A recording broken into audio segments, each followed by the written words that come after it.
노비의 아들이 왕의 가장 중요한 발명가가 되었습니다. 그는 자동 물시계를 만들었고 별을 관측하는 기구를 설계했으며 비를 측정하는 장치를 발명했습니다. 15세기 조선의 과학기술을 세계 최고 수준으로 끌어올린 천재. 하지만 그의 이름은 역사에서 거의 사라졌습니다. 오늘은 당신이 몰랐던 장영실의 충격적인 진실을 모두 밝힙니다. 15세기 초 조선은 건국한 지 얼마 안 된 젊은 나라였습니다. 태종이 왕위에 있었고 곧 세종이 즉위할 예정이었습니다. 이 시기 조선은 많은 문제를 안고 있었습니다. 그중 하나가 과학기술이었습니다. 조선은 시간을 제대로 측정하지 못했고 천문 관측도 중국에 의존했습니다. 이것은 독립국가로서 치명적인 약점이었습니다. 당시 시간 측정은 국가의 핵심 권한이었습니다. 왕이 시간을 정하고 백성들은 그 시간에 따라 살았습니다. 하지만 조선의 시간 측정 기술은 원시적이었습니다. 해시계는 날씨가 흐리면 쓸모없었고 물시계는 자주 고장났습니다. 정확한 시간을 아는 것은 왕실의 권위와도 직결되었습니다. 이 시기 동네 지금의 부산 관청에 한 노비가 있었습니다. 그의 이름은 장영실. 그는 기술직 노비였습니다. 아버지는 원나라 출신으로 추정되고 어머니는 조선의 관기 출신 노비였습니다. 당시 법에 따르면 어머니가 노비이면 자식도 노비였습니다. 장영실은 태어날 때부터 천민이었습니다. 하지만 장영실은 특별했습니다. 그는 어릴 때부터 손재주가 뛰어났습니다. 부서진 물건을 고치는 데 천재적이었고 복잡한 기계의 원리를 직관적으로 이해했습니다. 동네 관청에서 그는 다양한 기구들을 수리하고 제작했습니다. 그의 명성은 점차 퍼져나갔습니다. 동네에 손재주 좋은 노비가 있다더라. 1420년대 초 장영실의 소문이 한양까지 들렸습니다. 세종대왕의 귀에도 들어갔습니다. 세종은 호기심이 많은 왕이었습니다. 그는 과학과 기술에 깊은 관심이 있었고 재능 있는 사람을 찾고 있었습니다. 세종은 명령을 내렸습니다. 그 노비를 한양으로 데려오라. 1423년 장영실은 한양으로 불려왔습니다. 그는 궁궐에 들어가 세종을 만났습니다. 이것은 상상할 수 없는 일이었습니다. 노비가 왕을 직접 아련하다니. 세종은 장영실에게 질문했습니다. 내가 정말 기술이 뛰어나다는데 보여줄 수 있겠느냐? 장영실은 대답했습니다. 시험해 보십시오. 세종은 장영실에게 과제를 주었습니다. 궁궐에 고장난 물시계를 고쳐보라는 것이었습니다. 이 물시계는 중국에서 온 것으로 여러 장인들이 고치려 했지만 실패했습니다. 장영실은 며칠 동안 물시계를 연구했습니다.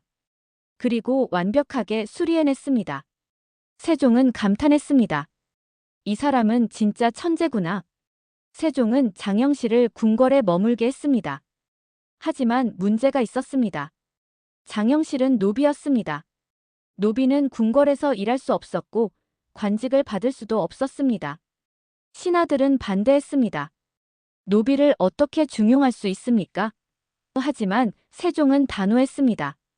재능은 신분보다 중요하다. 세종은 장영실을 천민에서 해방시켰습니다. 법적으로는 여전히 한계가 있었지만 세종은 장영실에게 특별한 지위를 주었습니다. 상의원에 소속시켜 왕실의 기술 업무를 담당하게 했습니다. 이것은 혁명적인 결정이었습니다. 조선 역사상 노비 출신이 이렇게 중용된 예가 거의 없었습니다. 장영실의 첫 번째 큰 프로젝트는 물시계였습니다. 세종은 정확한 시간 측정 장치를 원했습니다. 기존의 물시계들은 수동으로 조작해야 했고 정확도도 떨어졌습니다. 세종은 장영실에게 말했습니다. 자동으로 시간을 알려주는 물시계를 만들 수 있겠는가? 장영실은 도전을 받아들였습니다. 그는 중국의 물시계 기술을 연구했지만 그대로 모방하지 않았습니다. 더 나은 것을 만들려 했습니다. 장영실은 수년간 연구하고 실험했습니다. 실패도 많았습니다. 하지만 포기하지 않았습니다. 세종은 인내심을 가지고 기다렸습니다. 1434년 드디어 자경루가 완성되었습니다. 자경루는 자동으로 시간을 알려주는 물시계였습니다. 물이 일정한 속도로 흘러들어가면 그 물의 양으로 시간을 측정했습니다. 놀라운 것은 자동 알림 기능이었습니다. 정해진 시각이 되면 종과 북이 자동으로 울렸습니다. 사람이 직접 시간을 확인하고 종을 칠 필요가 없었습니다. 자경루의 구조는 매우 복잡했습니다. 물통 4개가 연결되어 있고 각 물통의 수위를 조절하여 일정한 유속을 유지했습니다. 부표가 물에 떠서 올라가면 톱니바퀴를 돌렸고 이것이 다시 여러 기계 장치를 작동시켰습니다. 마치 현대 자동 시계처럼 정교했습니다. 15세기에 이런 기계를 만들었다는 것은 놀라운 일입니다. 자경루는 정확도도 뛰어났습니다.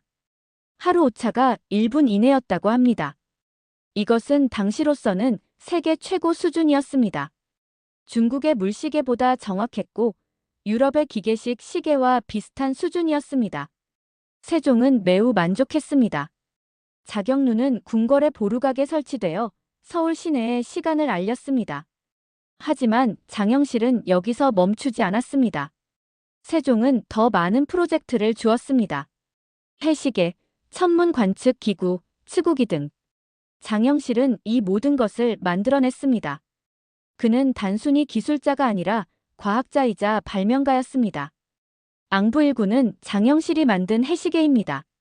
오목한 반구형 모양으로 그 가운데 막대를 세워 그림자로 시간을 측정했습니다. 앙부일구의 특징은 계절에 따른 태양의 고도 변화를 반영했다는 것입니다. 여름과 겨울의 태양의 높이가 다른데 앙부일구는 이것을 정확히 계산하여 설계되었습니다. 앙부일구는 누구나 사용할 수 있도록 공공장소에 설치되었습니다. 종로에 큰 앙부일구가 세워져서 지나가는 백성들이 시간을 확인할 수 있었습니다. 이것은 혁명적이었습니다. 시간이 왕실의 전유물에서 백성의 것으로 바뀐 것입니다. 이것도 세종과 장영실의 생각이었습니다. 혼천이는 천문 관측 기구입니다. 하늘의 별들을 관측하고 그 위치를 기록하는 장치였습니다. 혼천이는 여러 개의 원으로 구성되어 있고 각 원은 천구의 좌표를 나타냈습니다. 천문학자들은 혼천이를 사용하여 별의 위치, 행성의 움직임, 일식과 월식을 계산할 수 있었습니다. 장영실이 만든 혼천이는 중국의 것보다 정교했습니다. 그는 조선의 위도에 맞게 설계했고 더 정확한 관측이 가능하도록 개량했습니다. 이것은 단순한 모방이 아니라 창조적 개선이었습니다. 세종시대 조선의 천문학은 동아시아 최고 수준이었고 그 중심에 장영실이 있었습니다. 치구기는 비의 양을 측정하는 장치입니다. 원통형 그릇에 빗물을 받아 그 깊이를 재는 간단한 구조입니다. 하지만 이것의 의미는 간단하지 않았습니다. 치구기는 세계 최초의 공식적인 강우량 측정 장치였습니다. 유럽에서 비슷한 장치가 만들어진 것은 200년 후였습니다. 왜 비를 측정했을까요? 농업 때문이었습니다. 조선은 농업국가였고 비는 농사의 성패를 좌우했습니다. 정확한 강우량 데이터가 있으면 가뭄과 홍수에 대비할 수 있었습니다. 세종은 전국에 치구기를 설치하여 강우량을 기록하게 했습니다. 이것은 과학적 행정이었습니다. 장영실의 업적은 여기서 끝나지 않습니다. 그는 간해, 규표, 일성정시해 등 수많은 과학기구를 만들었습니다. 또한 활자, 주조 기술도 개선했습니다.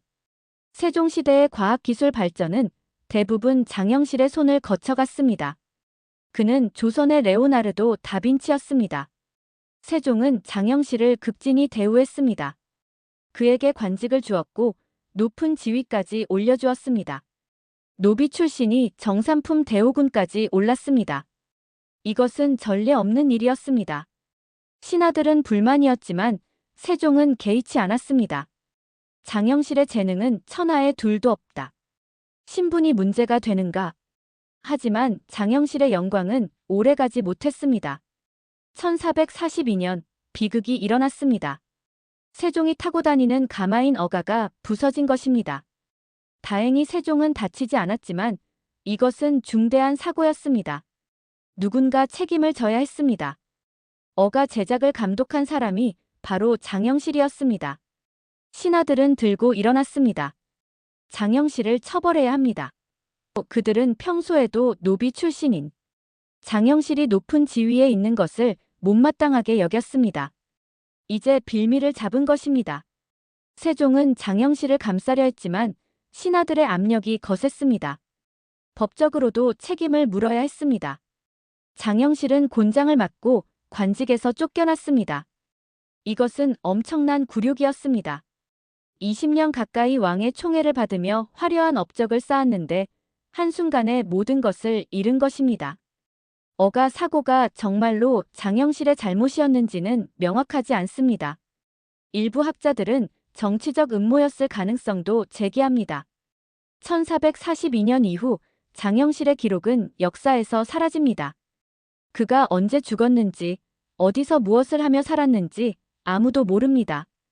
조선왕조실록에도 더 이상 그의 이름이 나오지 않습니다. 한때 조선 최고의 과학자였던 그는 역사 속으로 사라졌습니다. 이것은 비극입니다. 하지만 장영실의 업적은 사라지지 않았습니다. 그가 만든 기구들은 수십 년, 수백 년 동안 사용되었습니다. 자경루는 조선 후기까지 작동했고 앙부일구는 여러 개가 만들어져 전국에 보급되었습니다. 치구기의 원리는 지금도 사용됩니다. 장영실의 이름은 잊혀졌지만 그의 발명은 살아남았습니다. 오늘날 장영실은 재평가받고 있습니다. 한국의 과학사에서 그는 가장 중요한 인물 중 한 명으로 꼽힙니다. 초등학교 교과서에도 그의 이야기가 실려 있습니다. 아이들은 장영실을 통해 신분 차별의 부당함과 재능의 중요성을 배웁니다. 장영실의 이야기는 여러 교훈을 줍니다. 첫째, 재능은 신분을 초월한다는 것입니다. 장영실은 노비 출신이었지만 그의 천재성은 부인할 수 없었습니다. 세종은 이것을 인정했고 그에게 기회를 주었습니다. 만약 세종이 신분에 얽매였다면 장영실의 재능은 묻혔을 것입니다. 둘째, 리더의 안목이 중요하다는 것입니다. 세종이 없었다면 장영실도 없었을 것입니다. 세종은 인재를 알아보는 눈이 있었고 그를 믿고 지원했습니다. 신하들의 반대에도 불구하고 장영실을 중용한 것은 세종의 용기였습니다. 훌륭한 리더는 편견 없이 재능을 평가합니다. 셋째, 역사의 불공정함입니다. 장영실은 위대한 업적을 남겼지만 그의 삶의 대부분은 기록되지 않았습니다. 그가 어떤 사람이었는지, 어떻게 생각했는지, 말년에 무엇을 했는지 우리는 모릅니다. 역사는 승자와 지배층의 기록입니다. 장영실 같은 천재도 신분이 낮다는 이유로 제대로 기록되지 못했습니다.